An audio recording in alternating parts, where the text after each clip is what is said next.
the guy who wore the Confederate flag is that it may be ill-advised to do so in New York, but the idea that anybody who wears the Confederate flag is by necessity a white-bread racist who wants to murder black people is a bunch of crap. Okay, that's.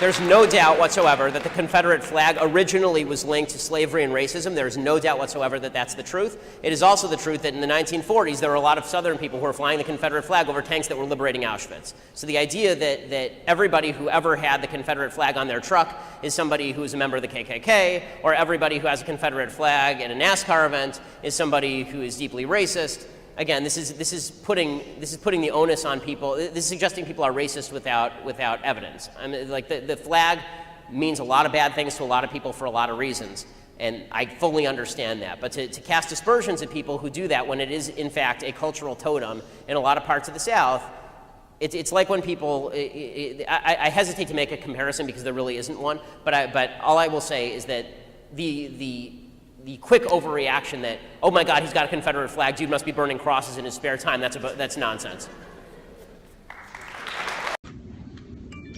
Sir, as you were talking about microaggressions, it reminded me of an article I read. I can't remember too many details, but there were students at a fairly liberal college who needed to go to counseling after seeing the Confederate battle flag on a student's laptop. And I was wondering, do you think that the Confederate battle flag is a racist symbol, or rather a sign of heritage and pride? I mean, I think that for some people it's a racist symbol, and for some people it's a sign of heritage or pride. I mean, I don't think that historically there were a long period of time where it was clearly a racist symbol, and then it became for many people a sign of heritage and pride. So to deny that it's a Confederate battle flag and it had to do with the Confederacy that was preserving slavery would be historically ignorant. To deny that it was also being used and flown above tanks in World War II for people who were just proud of where they were from is also historically ignorant. So.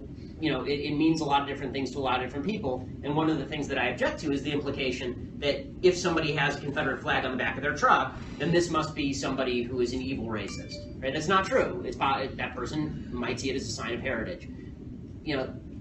Again, I think that we live in a country where my Twitter feed right now, this minute, if you check it, I'm sure, is filled with people calling me a kike, right? I mean, like right now, there's all the Trump supporters because they're watching this live. So that's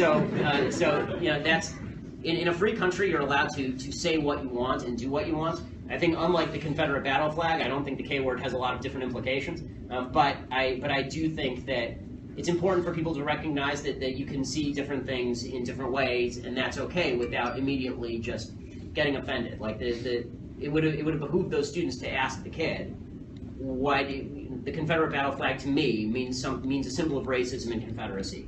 What does it mean to you? Why is it on your laptop?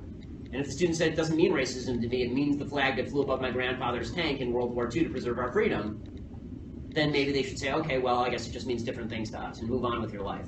If the greatest obstacle in your life is seeing a flag on the background of somebody's computer, you need more problems. Thank you, sir.